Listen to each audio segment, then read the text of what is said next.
Yeah, how y'all doing, man? How y'all feeling? Hey, man, we back, man. Welcome back to the channel, Toon Reacts.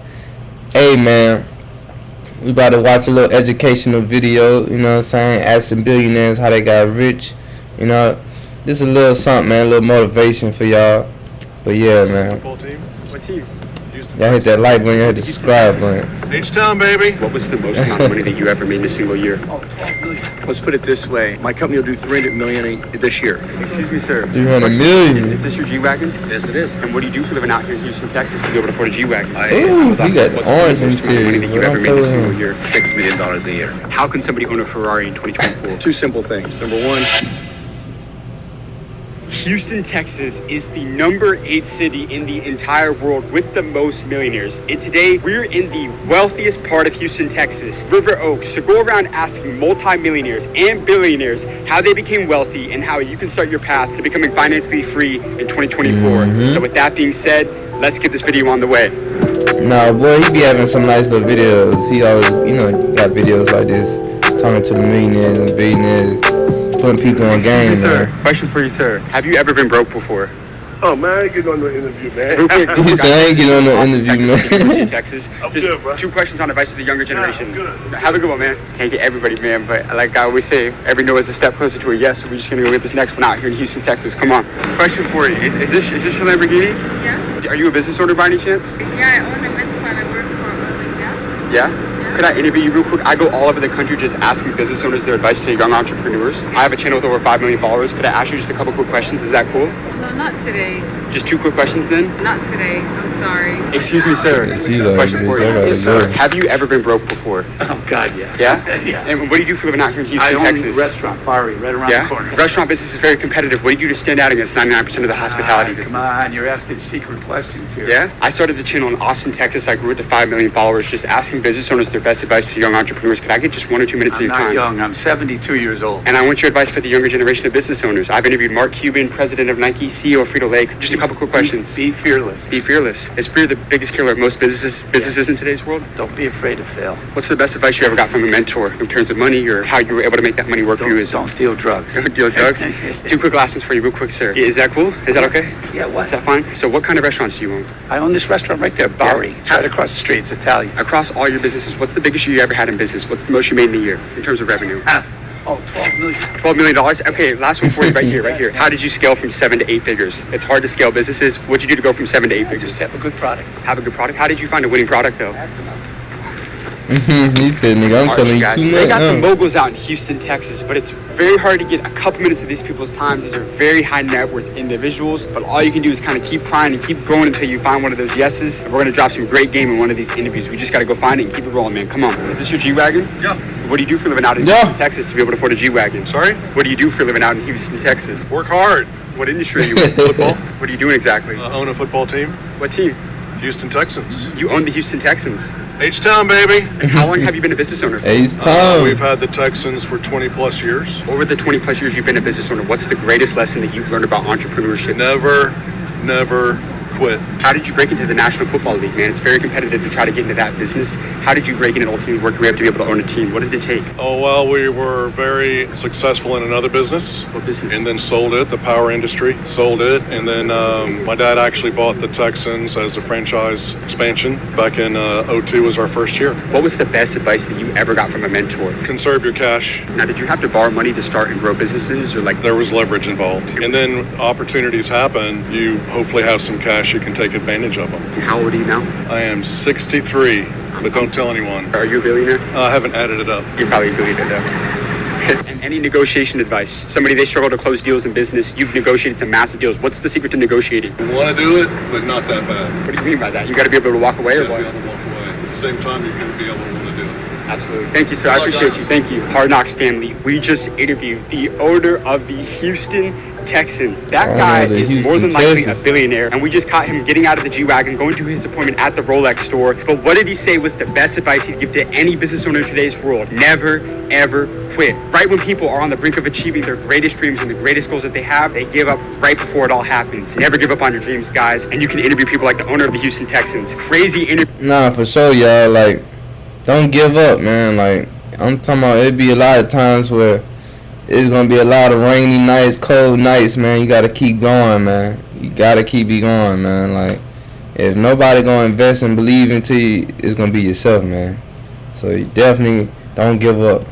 Out here in Houston to start the day. Let's go get this next one, fellas. Come on. Excuse me, sir. Question for you. Have you ever been broke? Give me 5 minutes. I got you. And then we'll... Appreciate you, my friend. Because I'm working and it's a client. Oh, you're good, man. How you doing? And I'm not a millionaire. Oh, okay, cool.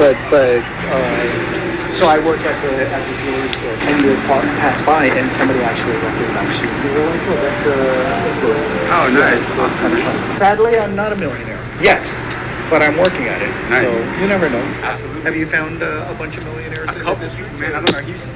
I'm from Austin. There's a lot of money here. I mean, you'll come across a bunch. I don't know, and then maybe that'll help you get something that goes viral, and then you'll be the millionaire if you're not already. Yes, sir. We're getting there. Yes, sir. What's your name, sir? Mako. Mako? Yes. James. Great to meet you, sir. Nice to meet you. Hard Knocks Filming. My guy just pulled up with a Ferrari out here in Houston, Texas. He's right outside of the Rolex store. We're going to go up and see what he was able to do to be able to afford a Ferrari out here in Houston. Let's go see what he has to say. Excuse me, sir. Is this your Ferrari? Yeah, it is. What do you do for a living out in Houston, Texas to be able to afford a Ferrari? I'm an entrepreneur. And how long have you been a business owner for? 21 years. And what type of business do you run? I own a labor force management company. You can only do so much as one person. That's right. How important was it for you learning how to master delegation, bringing other people and building teams? How important is delegation? Let's put it this way. How important is it? My company will do $300 million this year in revenue, right? If I were still doing it all myself, we might do 3, right? One guy can only, or gal, can only do so much. I don't care how talented you are, I don't care how hard you work. You can only do so much. And you got to be honest with yourself. You have weaknesses, right? That's the truth. You have strengths, and that's great. You've got to build a team around you that are going to cover all those weaknesses that you've got, help you accentuate and exaggerate your strengths that you have. But at the end of the day, if you don't have a team that's executing with you and on your behalf, number one, you're going to work for the rest of your life. So I wouldn't call you an entrepreneur. I would say you're self-employed. You're not building a company that's going to grow and scale and live beyond you. You're not building anything lasting. All you did was create a job for. And by the way, that's great. You heard what he said. Very good job, and they have a very lasting. Building a company that's going to grow and scale and live.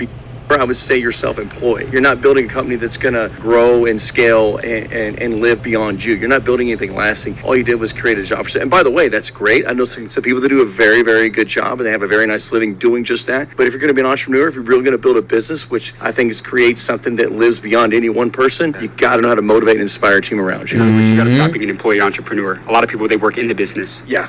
No, you need to be working on the business. As a multiple 9-figure entrepreneur, what's been the best financial advice that you've ever received throughout your career? Don't be fooled by all the Ferraris and the Paddocks and all that BS. Don't be fooled by that. Know something. Every dollar that a company spends must have an ROI attached to it. If you're doing that, then you can take and spoil yourself a little bit of that money. But as far as the business runs financially, no dollar should ever be spent inside of a business that does not, you cannot directly calculate the ROI to that business. Have you ever been broke before?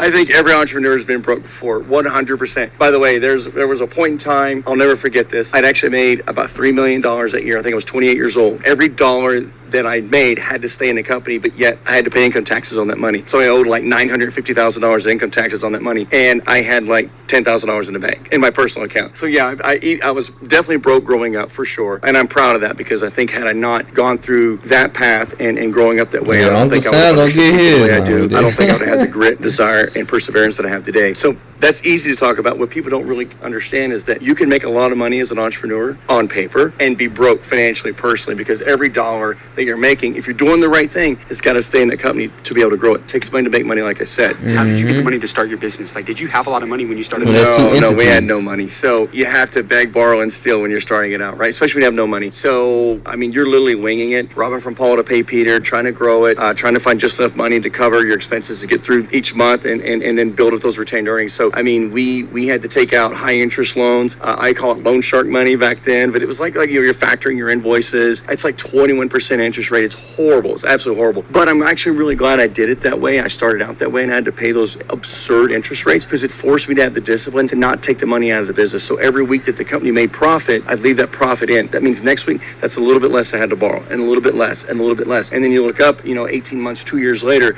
now you're borrowing very, very little on what I call the loan shark money, right? But the best part is you've built up your retained earnings, you've built up your balance sheet. Now you can go to a bank, get a traditional line of credit at 6 or 8%, whatever's going on. And now you go from 21% interest on your capital needs to 6 or 8. You've probably got an extra $20,000, $25,000 a month right back to your bottom line. Yeah, that's amazing. You know they don't teach that in school, right? No, they don't teach any of this in school. That's the problem. Yeah, that they is the don't big problem. I teach think it's one of the biggest problems in this country is that we're not teaching the things that are really going to change people's lives and empower them to, listen, everybody's got goals and aspirations. Everybody does. Yeah. Very, very few people have the discipline and perseverance it takes to achieve them. But when you get past even those things, listen, I had learned these things the hard way. I wish this would have been taught in school, basic business finance, right? Had this been taught, I probably would have been a millionaire, probably closer to 24, 25 years old. Listen, I got there 28. I'm happy about that. That's good, but I bro. think, I think it could have happened. Well, I know it would have happened much sooner had I understood those principles of business. Right. Last one for you. Yeah. 45 today. Yeah. For a young 20-year-old kid watching this right now, they want to own a Ferrari in today's world. This is a lot of people's dream car you're sitting in right now. Sure.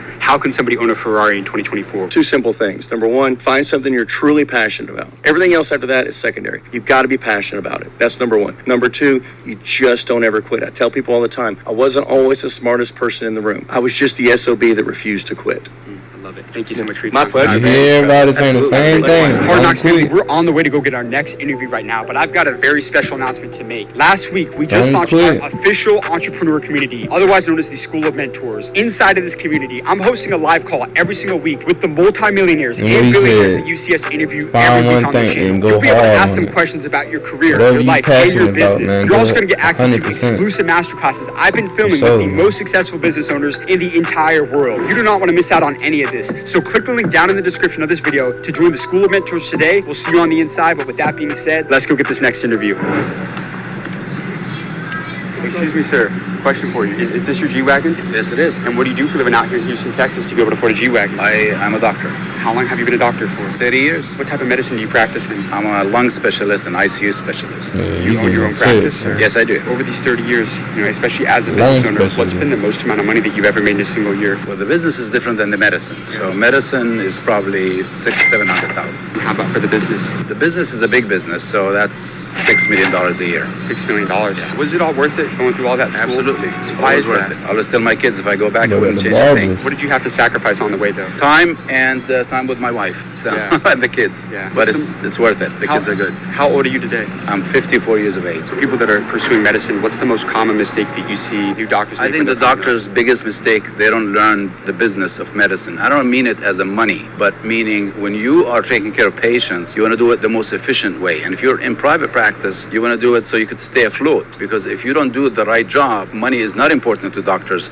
but money is what sinks a lot of practices. So you're going to have to balance that out. You're never after the money, but you also, if you have a practice, private practice, you need to be in and you need to have that niche and to stay afloat. Because unfortunately, you guys don't know this, as young generation, medicine pays less and less for doctors, which we accommodate that, but then you have to stay afloat. I have like 300 employees that I have to pay them payroll at the end of them every month. So yes, doctors think I could be employed and that's the end of it. But if you go into private practice, you really have to work harder and have that business mind. So my one advice is learn business early on, not because you're after money or you want more money or how to squeeze the system. No, to the contrary, how to give good service to your patients, but stay afloat and not worry about that. Because why doctors in general get paid higher than average is because you don't want your doctors to be worried about money. You want to worry about you and how to get you better. So there's a balance right there. You don't want to make so much money and people think they're doing something not right or too little money that they worry about making money to survive. Thank you, sir. I appreciate you. That's a wrap on today's video, you guys. Houston, Texas just went crazy. Houston, But I want you Texas. to like and subscribe for amazing content we've got coming very soon at the School of Hard Knocks.